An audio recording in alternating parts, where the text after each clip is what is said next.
Hey everyone, welcome to Let's Talk Life.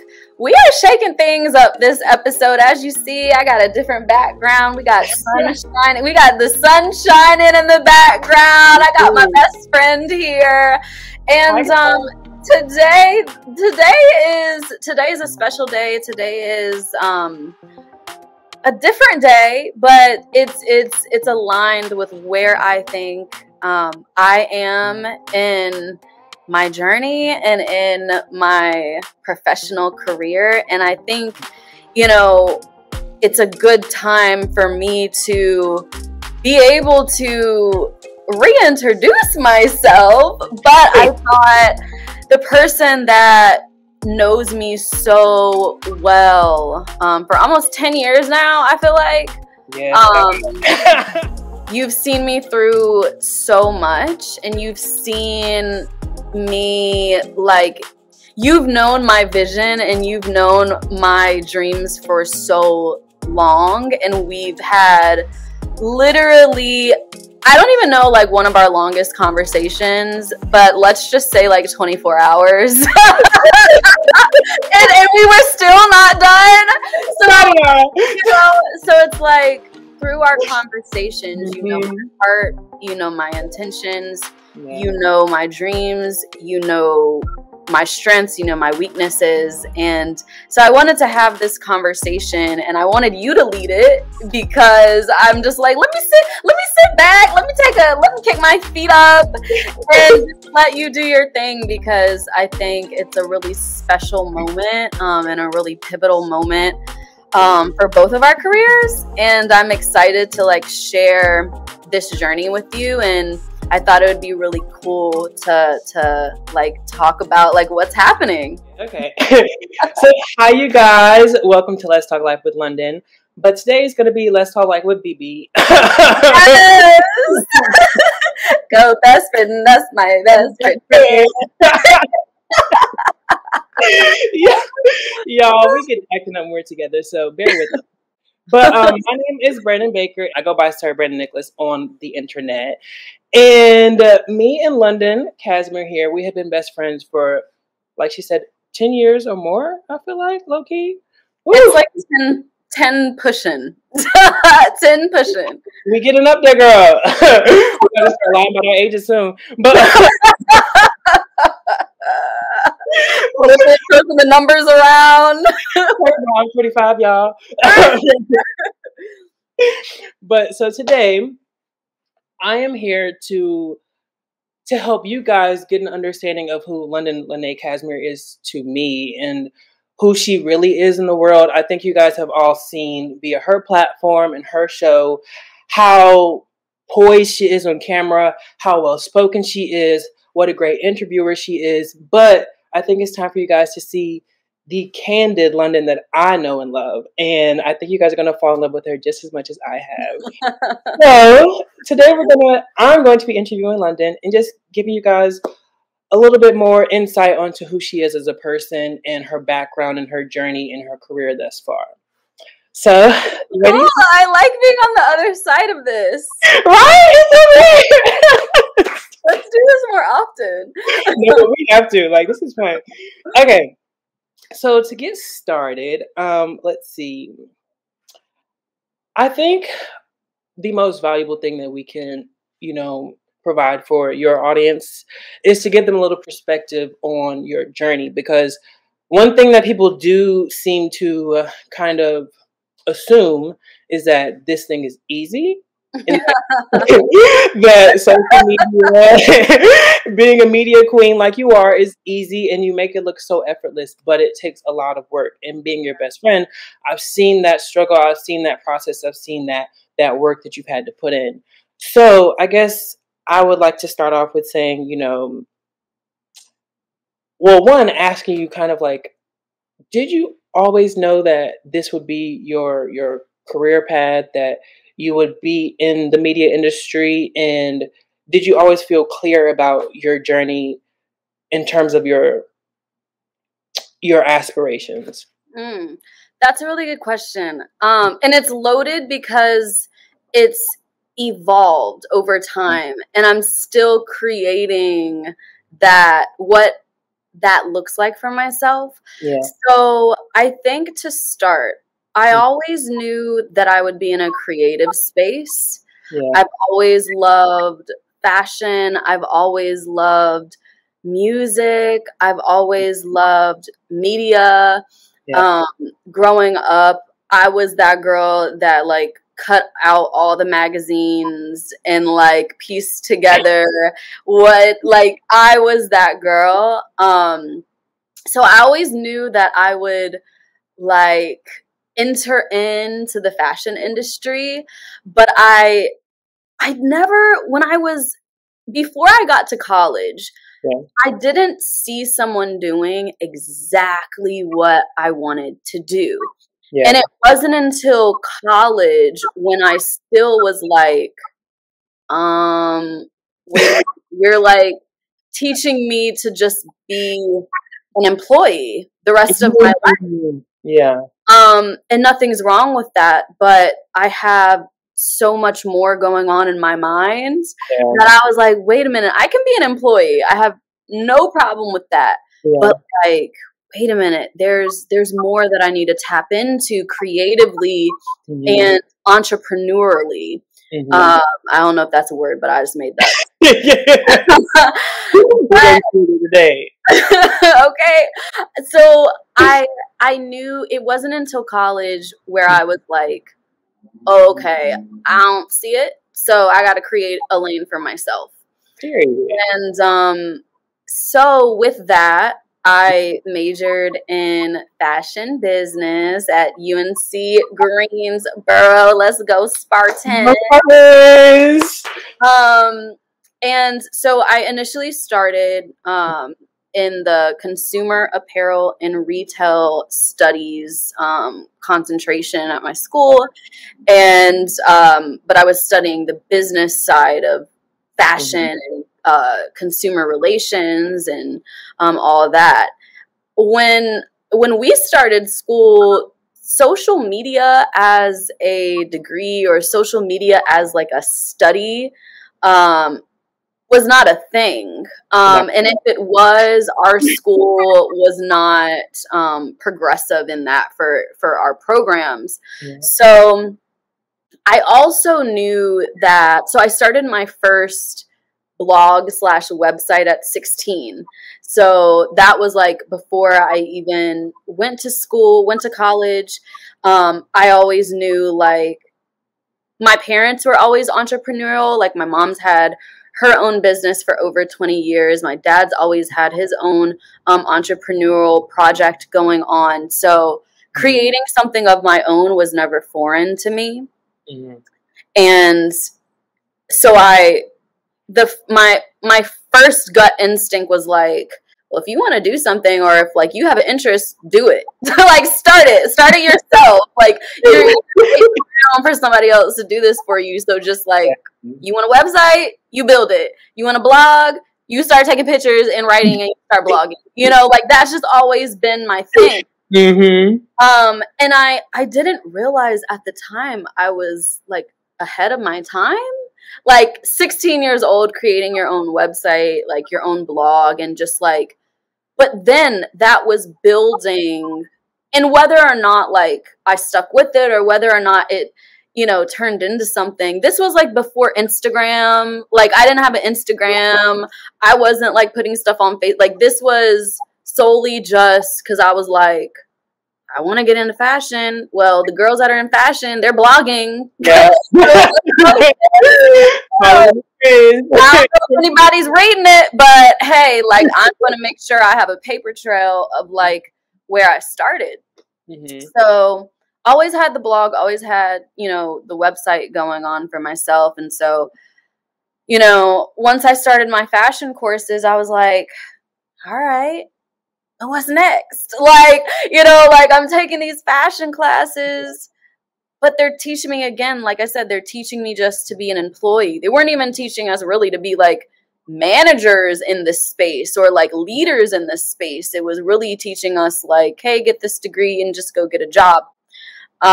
And for me, I'm like, I don't just want a job. Like, I want a career. I want a successful career. I want,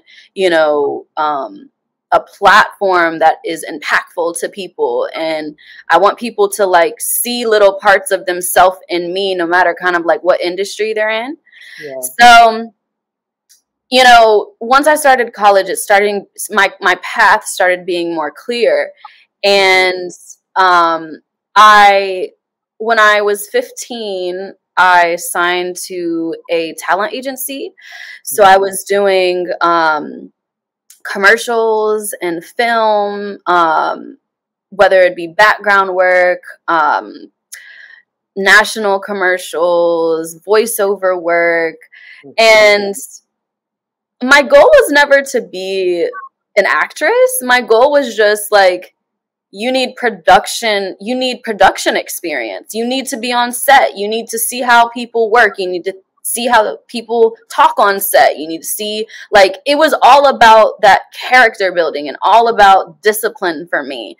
And again, this was never anything my parents were like, do this, do that. Okay. Like, it was all like, I saw in them that, like, if you want something, you gotta do it. Like, I saw in them, and I didn't realize at the time, but I'm able to realize now, I saw in them, like, an example of, especially as Black people, there's not always gonna be a space for us. Yeah. And it's so important for us to, if there's no example or there's no blueprint, we just have to make one. And that's okay. So this is getting long, but so with that, I started getting on camera experience. And I was like, ooh, this is it. Like, this is it right here. Yeah. And so around that same time, I discovered one of my like career role models, Jeannie Mai. She has been on the Real for 8 seasons. That's where most people discovered her. But if you're like a OG Jeannie girl, yes, she had a show. It was called How Do I Look? And it was like a makeover show. Oh my gosh, that's another thing. Yeah, I was like 10 years old watching makeover shows. Do you remember that show with Stacey and Clinton, or what was it? Was it What Not to Wear? What Not to Wear. Oh my gosh. I would watch that show like at 10 years old. I was like, oh, I could do that. Like, I could tell people what to wear. Like, that's me. Like, they were the big kid. They were the big kid. But they were like the OGs in that space. And so I was watching that that show on TLC. At the same time, I was watching Jeannie.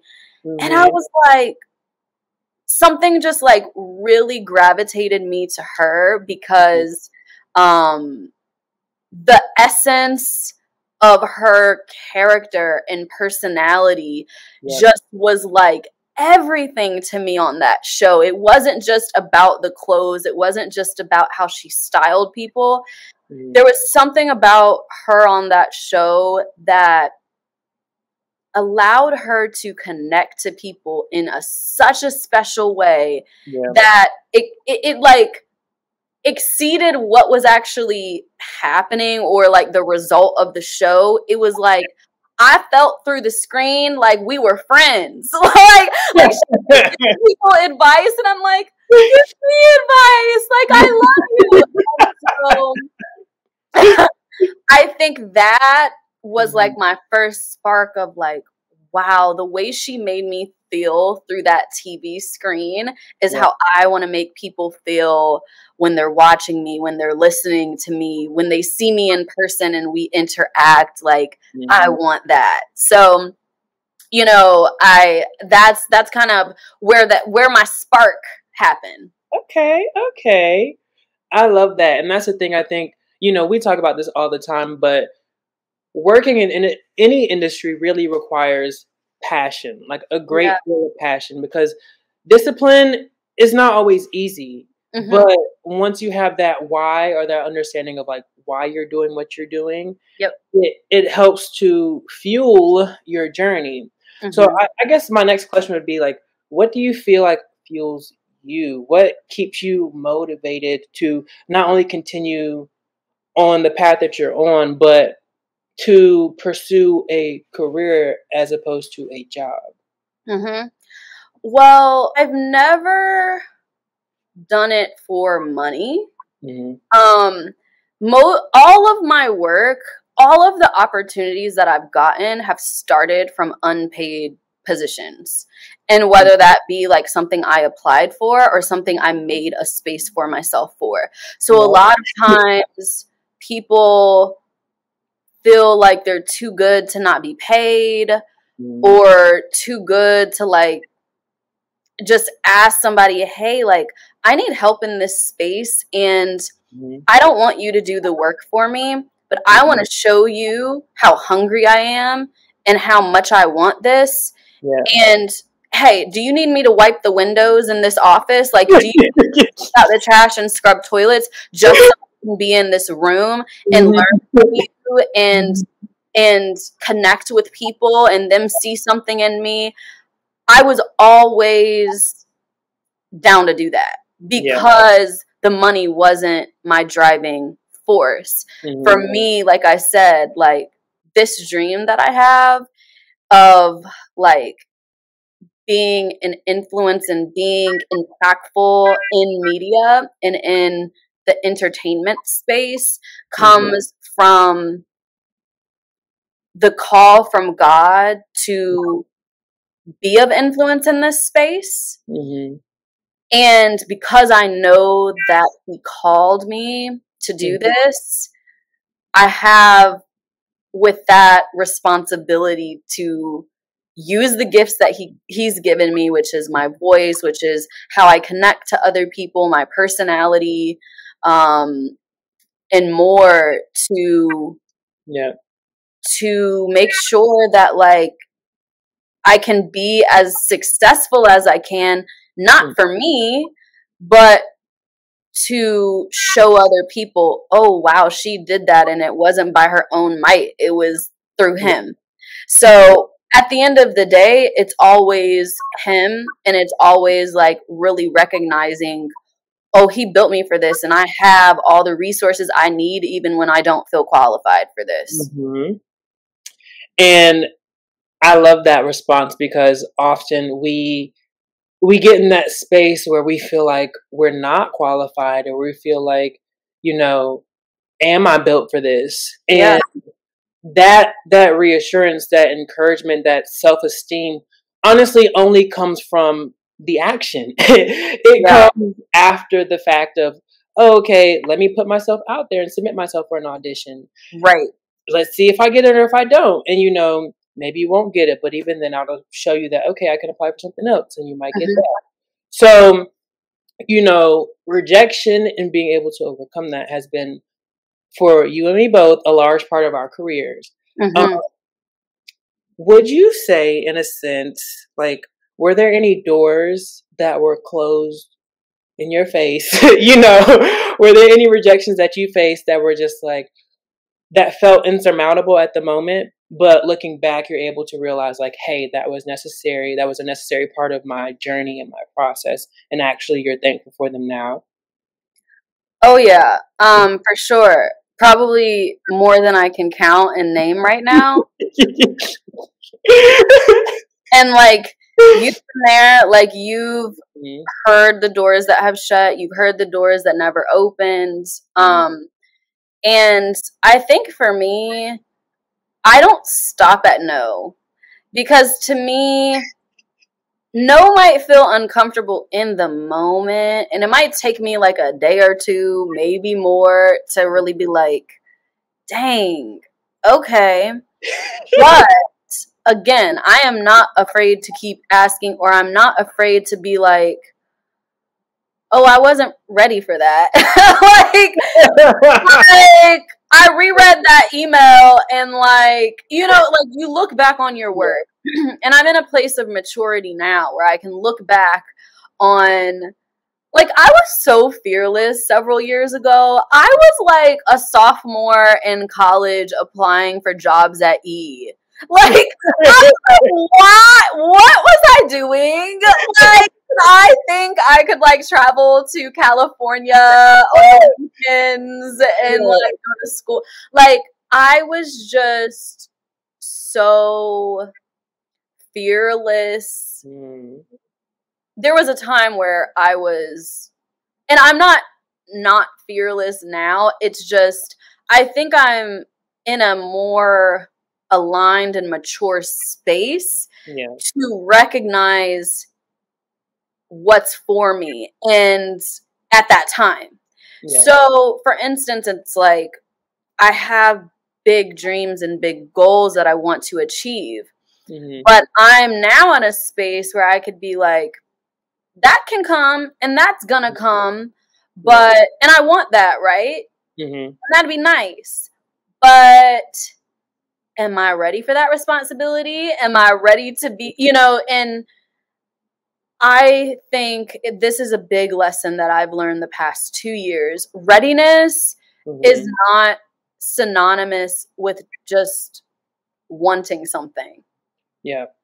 So just because we want something does not mean that we are ready for it. And ready is usually like when you aren't thinking about it or like craving it anymore. You know, like when you can get to a space where you don't wake up like, dang, I wish I was there. Dang, I wish I was doing this. That's when you're actually ready, you know? And it's taken me a while to get to that. But all of the doors that never opened, I look back on it now and I'm like, thank you, God, for not allowing me to walk in there, because maybe a year later they laid off 200 people, or maybe like they come out and they have a big like scandal with the media. You just never know. God goes before you. He's behind you and he's always beside you throughout your journey of life. And I recognize that now, that in those times where the doors may not have opened for me or maybe have shut, God went before me and saw what was going on up there.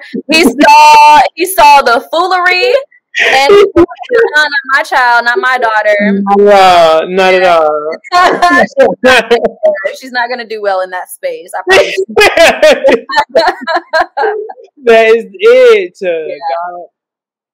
God has a way of just knowing like what we're going to enjoy and what we're actually not. And we think we know it all, but sometimes it's like we actually need to have a door closed in our faces to remember like, wait a minute, I need to actually enjoy where I'm at right now and stay in this moment and cultivate this talent and this platform and learn what I need to learn from this season. And one thing that I've always appreciated about you, London, is that if you guys are really OG London fans, you will know that she actually had a podcast called Seasons, the podcast. And with London, when she told me the name of her podcast, I was just like, that is so spot on. That is so on brand for you, because London is the type of person that takes every season and attempts to learn as much as possible from that season. Like she's very involved within the cultivation of her own life and her own career. And I have come to really admire her processes through each season. And I've noticed that, when we were back in college, for example, and working on creative projects, everything that she was learning in those moments, she is utilizing now. She's utilizing to, implement her show. She's utilizing to work on carpets. She's utilizing to interview people. So I think what is really going to be helpful for your audience is to kind of get a better understanding of how you have been able to, one, kind of establish your own show, because you have Let's Talk Live with London now, and it's doing well. It's very successful, and You you. guys need to tune into all the episodes because they're really good. But you know, you have Let's Talk Live with London, and that took a lot of work. That took a lot of discipline, and you are a one-woman team. Yeah. So I guess I'm asking, what exactly was your process, you know, to set up this show? What was involved in the production? What did you have to do to really find and cultivate this space for yourself? And how do you go about the process of even just, you know, working on each episode, you know, as they come? Mm-hmm. Well, I know that I had to be in a fulfilled space mentally. Yeah. And when I started Seasons, my podcast, my first podcast, I was not in a good space mentally and emotionally to sustain that project on my own. And I think that's so important. And that's something I want to share with people is like, if God wants you to be able to sustain your gifts and your endeavors and your dreams. And so although the preparation season might seem very long or boring or hard or sad and frustrating, when it's go time, you don't have time to think about, am I ready? Am I prepared? What's going on? I'm not ready. Oops, psych, I really didn't want this. Just kidding. God, pull me back now. Pull me back. You know, you don't have time for that. And I think for me, I had to get real with myself and recognize that I was not ready for the weight of staying consistent really with Seasons. I was at a job at that time that was draining. And with that really, I needed me. Yeah. Like, I needed me to be like at my fullest.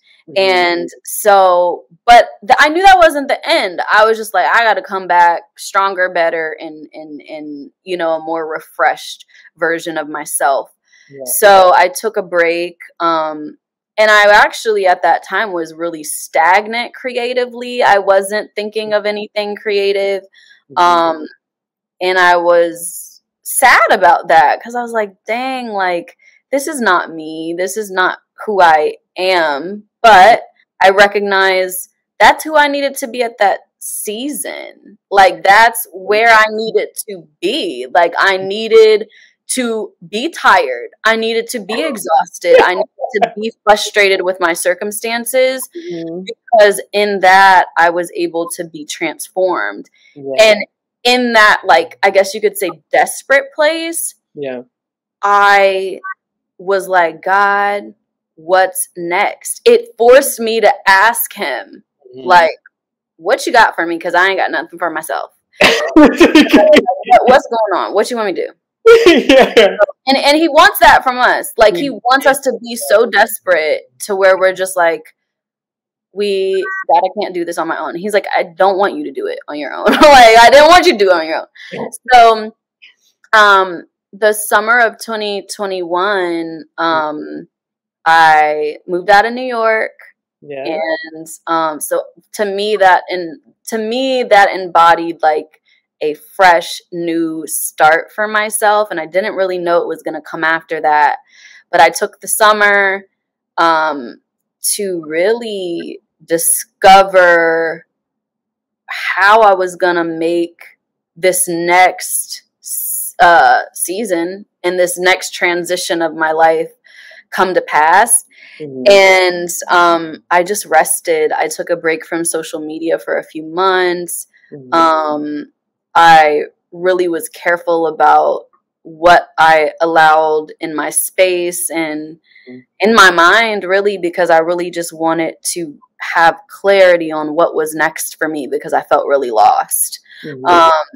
And in that quietness, I guess you could say, God spoke to me like he never spoke to me before. I'm talking about like, I would wake up in the middle of the night just like writing. Like I have notes on my phone. I have notebooks like full of just like ideas. And in that revelation came Let's Talk Life with London. Yeah.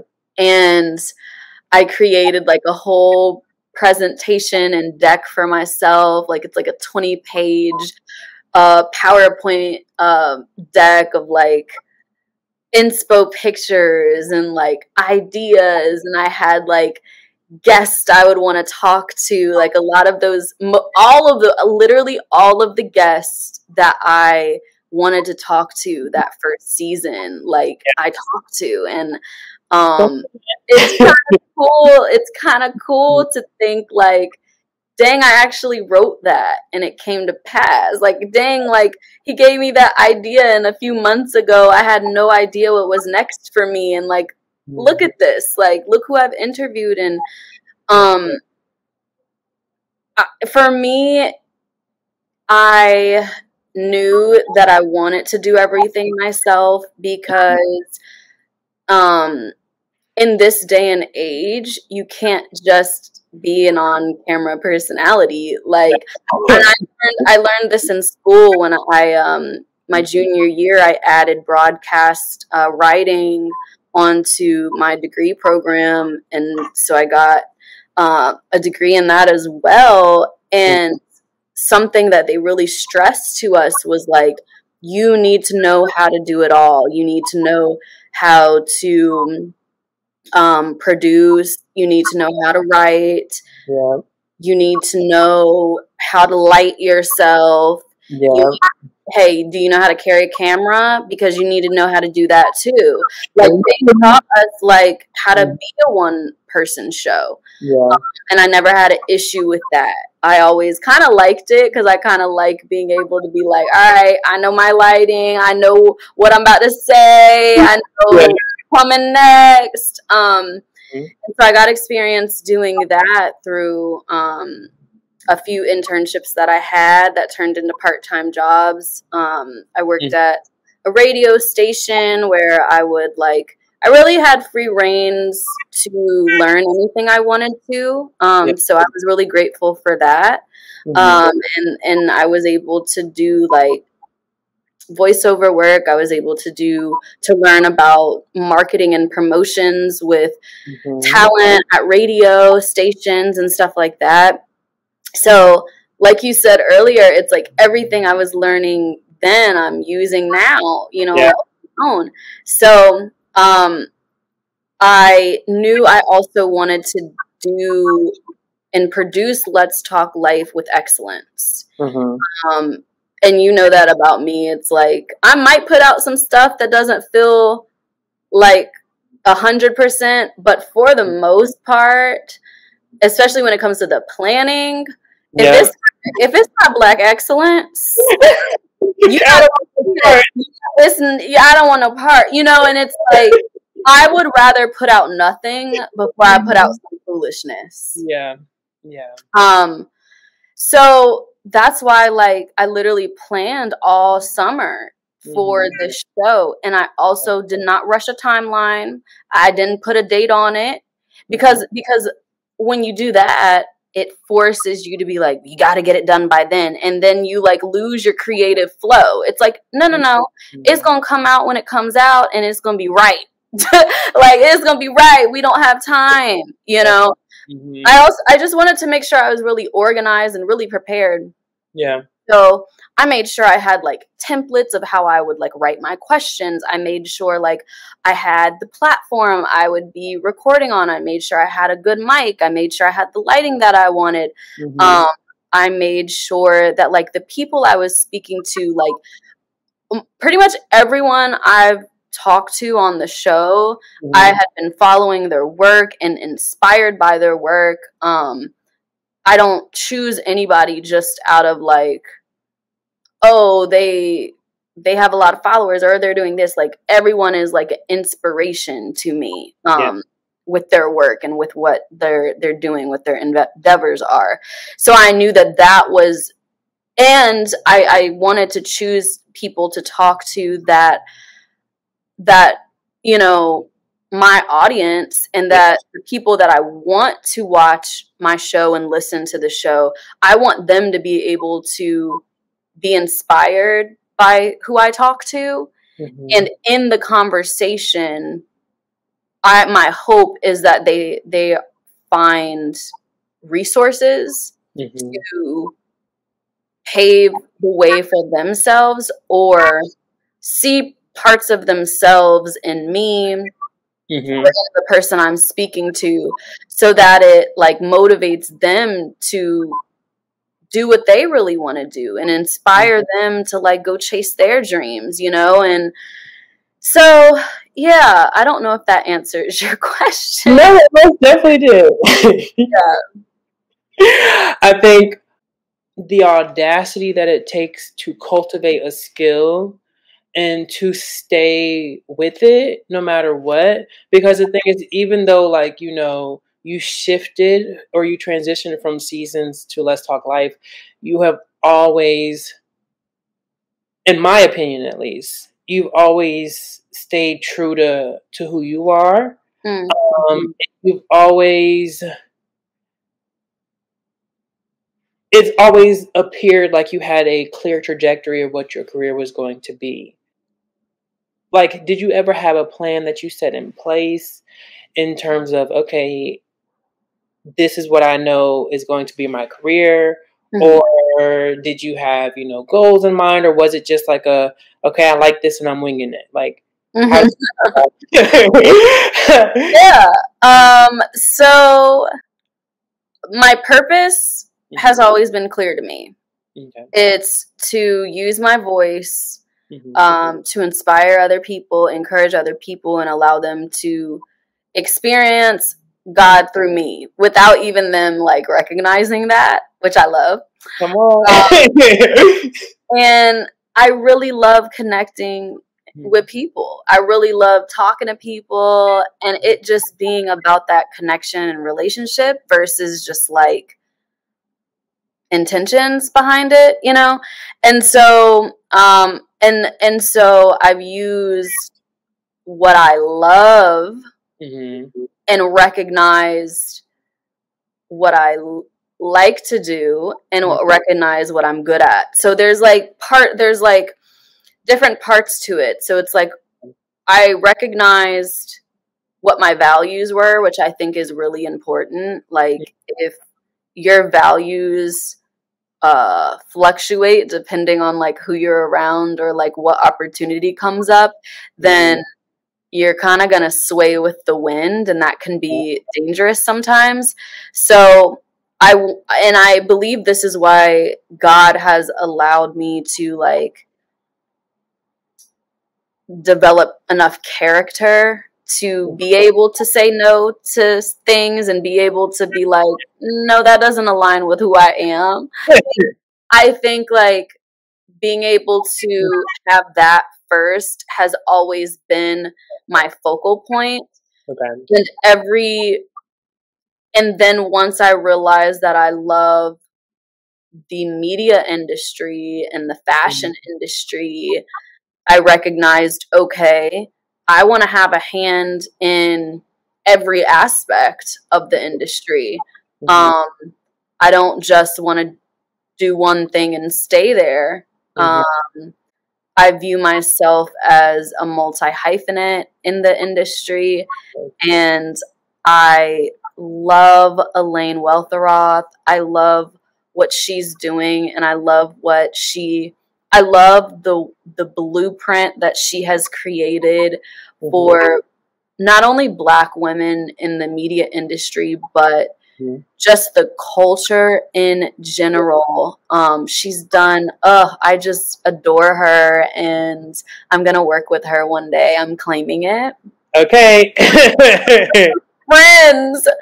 But no, she is so powerful, and she has been such a great example for me within the past few years to really show me what a career could look like without a narrow lane, but still it all making sense and come in and still being within the same buckets, per se.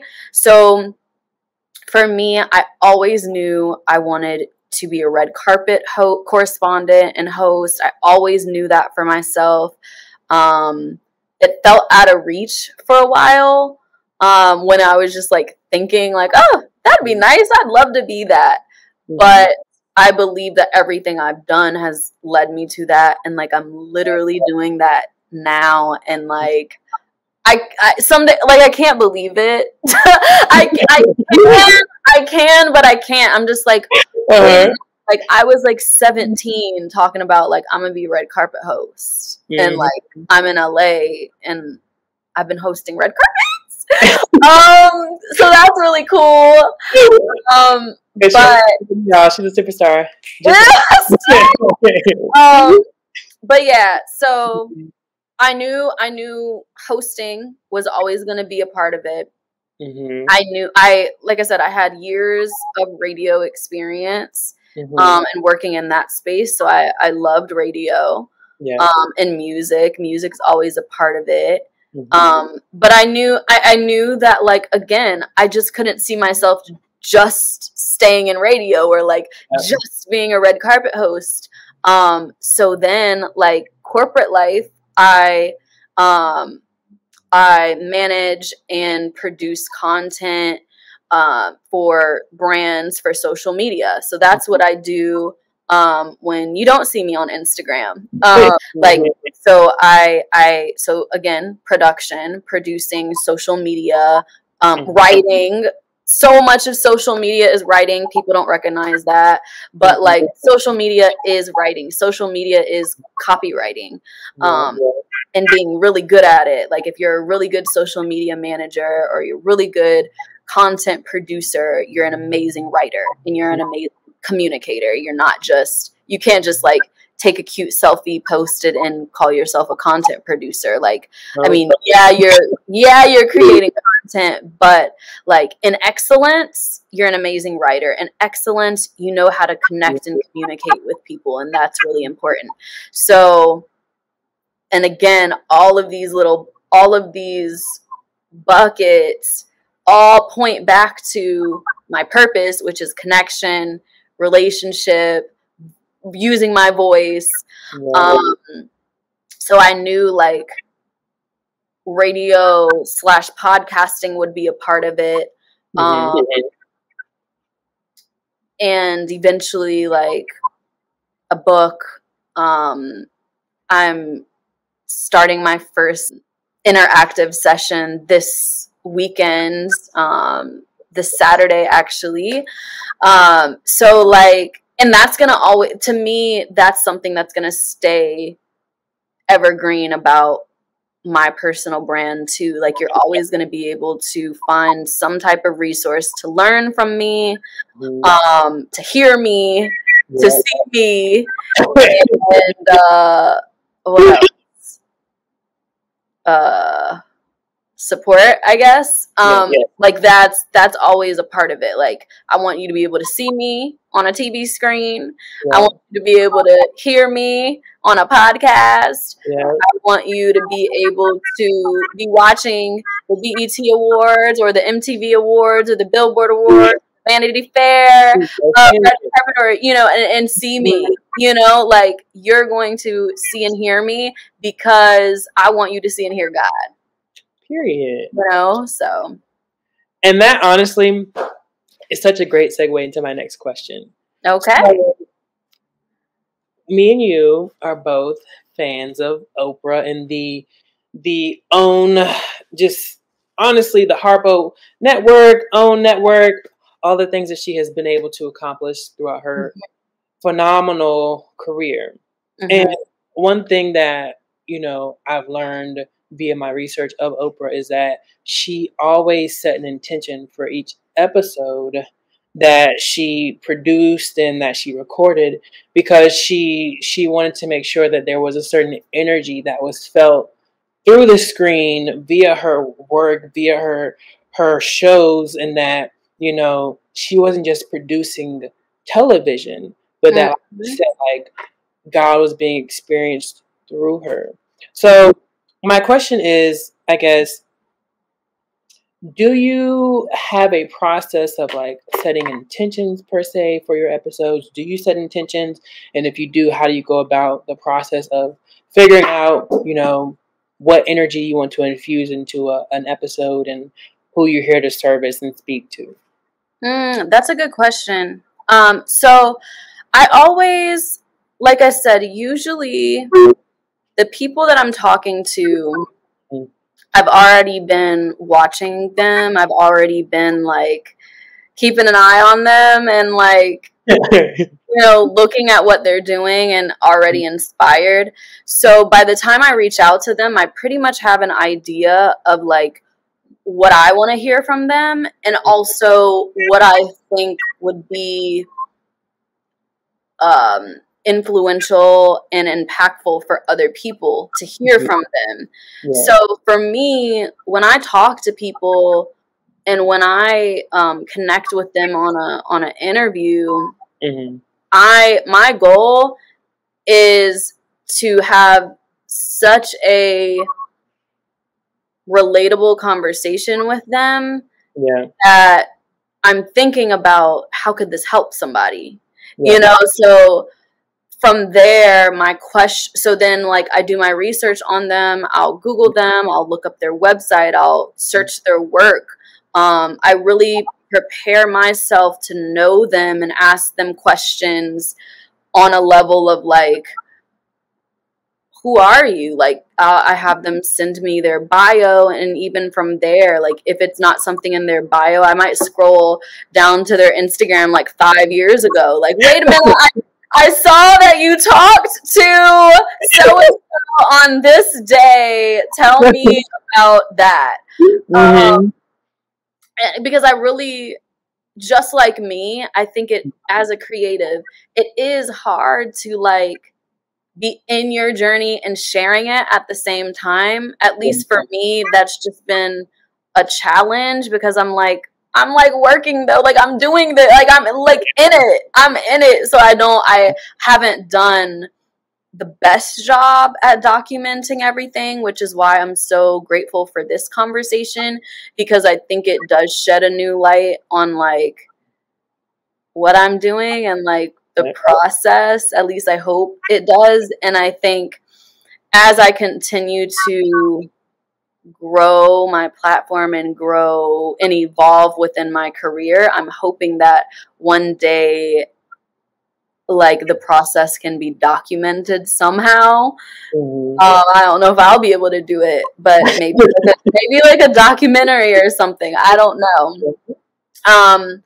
But yeah, so for me, I don't write specific intentions per se, like per episode, but I do pray before I interview all of my guests, and my hope is that, you know, they can, you know, look at me as a resource and as a support, but also like I look to them as like, wow, like not only we didn't just have an interview, like we connected, and most of the people that I interview, like we have such great energy after or during the interview that it's like I view them as like friends now. Like even if we weren't friends before, I view them and like I'm cheering everything they're doing on the sideline, like yes, like let's do this for all of us, you know. So for me, yeah, with the prep work, I really try to get to know them on a personal level and their work on a personal level. And then from there, I ask them questions that I just feel will help people, not just like trendy or like questions that I think will go viral or something. Like that's not what it's about. I love that. And, you know, it's funny because being a part and a witness. Sorry, I'm just getting emotional.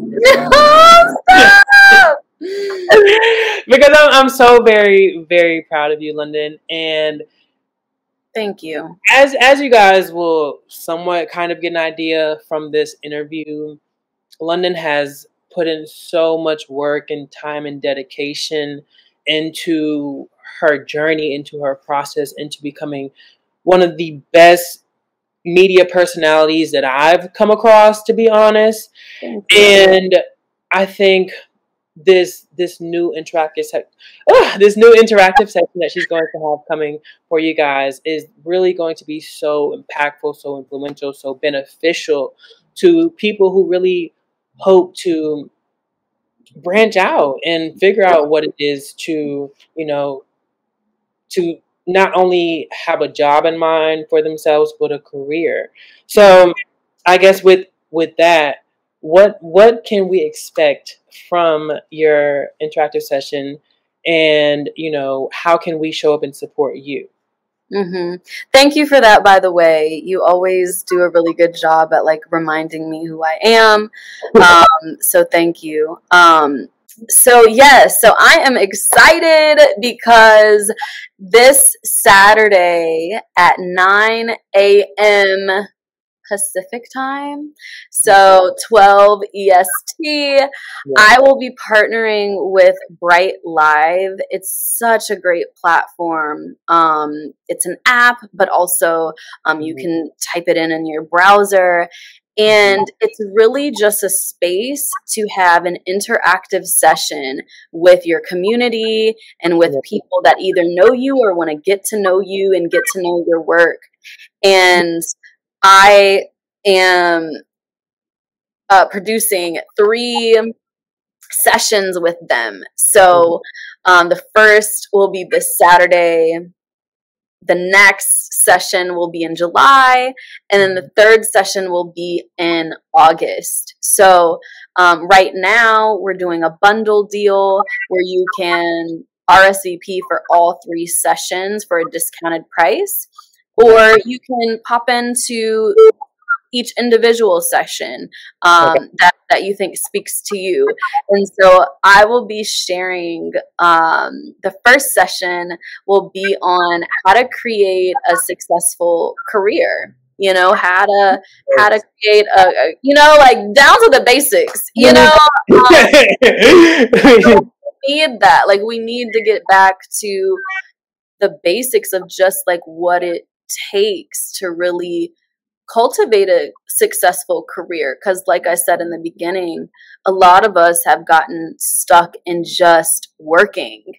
And that leads me to one of my other courses, is like, create a career you love so you don't have to work again.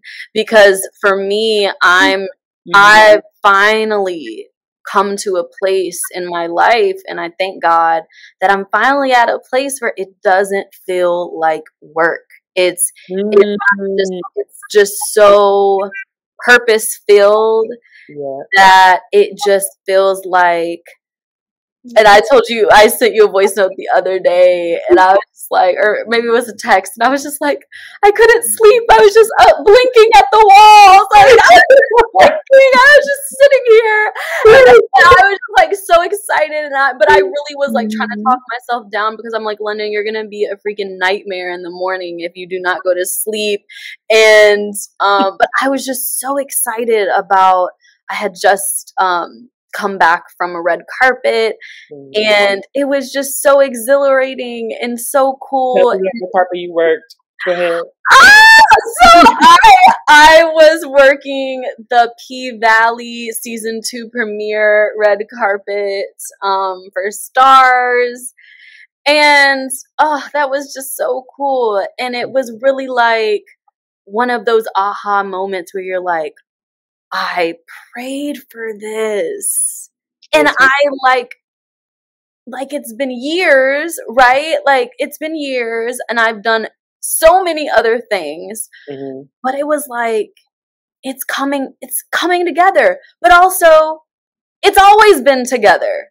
Just because I didn't see it doesn't mean that it was never already a thing. And gosh, that was just so emotional for me, because I was just like, wow, God is showing me that even when I don't see him, he's working. you know, and that's special. Yeah. So thank you too for that. You guys can truly see like the passion that London has for her craft, that she puts into all that she does. And I promise you, like this session is going to be amazing. Not only is it masterclass like, so you'll be getting all of her insight that you wouldn't normally from just watching her show, but you'll be getting like behind the scenes insight, but you'll also be able to actually interact with her firsthand and ask her questions and, you know, type in your questions and she can respond to them in the moment. So you guys have that one-on-one rapport and connection and create connection with London already, because she really is a dope person. You want to get to know her. You want to be involved in her platform. You want to be watching her show. You want to be supporting her in any way that you possibly can. So I say go ahead and get your ticket, get the bundle deal, and figure the rest out later. Like out later. Books, because you're gonna learn a lot. I'm going to not only share my personal experience, but I'm gonna share like what's worked for me and what hasn't worked for me. So maybe like you can jump over like the mistakes that I've made, or like maybe something that took me longer, and I can be like, do this because this took me longer, but do it a different way. And I'm really excited to finally be in a space where I'm like, I feel like I'm in a space where I feel like I'm ready to like share. It's like, I don't feel like you have to be at your final destination or whatever that is to be able to encourage other people, or like, you know, reach behind you and like grab someone's hand and help them. So that's what I really hope for with this interactive session starting this Saturday, that, you know, you can use it as a time to, again, ask me anything, but also just like hear my journey and like hear what's worked. But also like, this is going to be a class, like come with your notebooks, come ready to learn, because this is going to be something that like, if you RSVP to, you'll have access to the class. Not only during the session, but after the session, you'll get a copy of everything that I talk about and I discuss. And in the first session, you're going to learn, like, if you don't know where to start, I'm going to tell you where to start. If you don't know, like, what can make you money, I'm going to, like, tell you what can make you money. I'm going to, you know, teach you, like, how to get relationship or start relationships with people that can help you move to the next level in your career. So, you know, it's all valuable stuff, no matter what industry. This isn't also, this also, I want to stress, is not just for people that are in the fashion industry or media industry. This is really overarching how to create a successful career no matter the industry. So, and Brightlive has done such an amazing job at creating a platform for me to create this class and produce this class with them. Yes, well, I'm so excited. So I'll leave the link in the description box, or if you're on Instagram, I'll leave the link in my bio to RSVP. I would highly, highly suggest that you be there, that you be up front and center, like she said, notebook ready, pen and paper ready, to not only get great insight, but to really download all of the wisdom that London is, you know, ready to share with you guys. Because one thing about London, y'all, I love me some London Kasmir, but she is a private person. Yeah. She is a private girl. She is very much like Beyonce, you guys, okay? So this is really like you're about to watch Homecoming on Netflix, for real. When Beyonce comes out with a documentary, because that's the thing, she's a shy person. And London, you know, growing up, she's an only child. And so she's always, you know, been a very independent woman since I met her. She's always been very independent and very like, you know, I know where I'm going. I know what I want. I know what I'm doing. And if I don't, let's figure this thing out. And she has done the trial and error work for you guys. So you don't really have to do that anymore. So don't stumble over, you know, the foolishness. Don't get stuck up on a Instagram ad. Don't get stuck doing the same old. Try something new and just take a leap of faith and journey with London. this Saturday. But we hope you guys enjoyed this episode.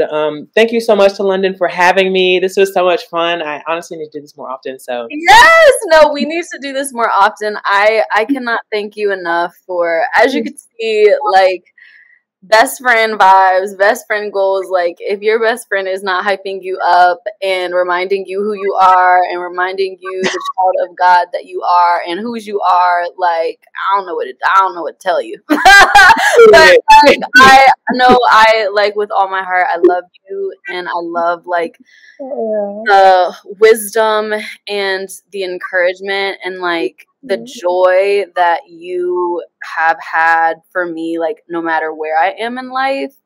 And even, like, watching, like, your mindset evolve and your career evolve and, like, you shine as a person, like, is inspirational to me. And, like, your faith in God is something that has always, like, been so encouraging to me, because it's like, when I'm, like, thinking about, like, everything to worry about or everything to be fearful about or everything that, like, could go wrong, you're reminding me, like, do you know who you are?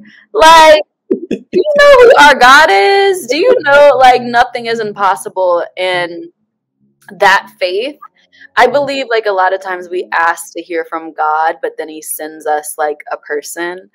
And I feel that very heavy for you. Like, I feel like we are assigned to each other's destinies, not only just, like, career, but, like, life. Like, we are very, like, aligned with each other just in life, and no matter what stage we're at. So I love you, and I'm really grateful for you, and I thank you for coming on here and, like, getting me out of my shell. That's the thing, like, because me and London, we've been friends for so long, and sometimes, you know, when you've been friends with the person for a really long time, you forget, like, how it all started, like what initially connected you guys. But we've always been connected through our faith and through our belief in ourselves, through our journeys. It's just always been like I know London got my back, and she know Brandon got her back, and it's just the LLBB production, point blank, period.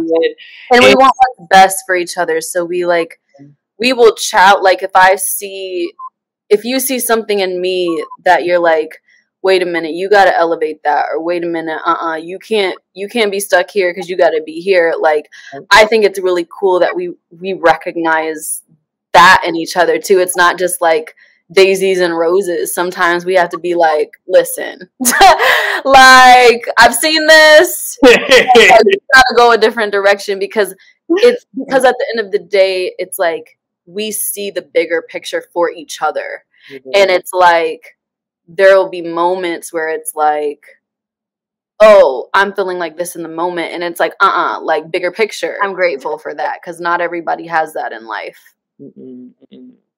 And I'm so grateful that you've been able to see that light within me and always feed into it.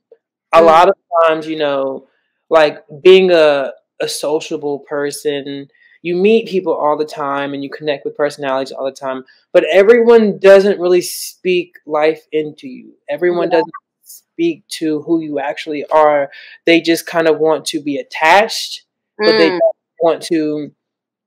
don't care to fuel the fire that is, you know, your light. London has always been that person that has fed into my light and helped me to shine even brighter, and to see that there is so much more out here that I could, you know, not only have access to, but there's so much more that God has for me that I didn't even see for myself until she saw it for me. And that's why, honestly, I'm so excited about this class, because she really does have a knack of being able to see, like, within someone the talents that they can cultivate to not only jumpstart a career, but to live a fulfilling life. Yes, Brandon, I love you. Thank you. And make sure you guys stay tuned for the next Let's Talk Life episode. Bye, guys. It was so much fun. Bye.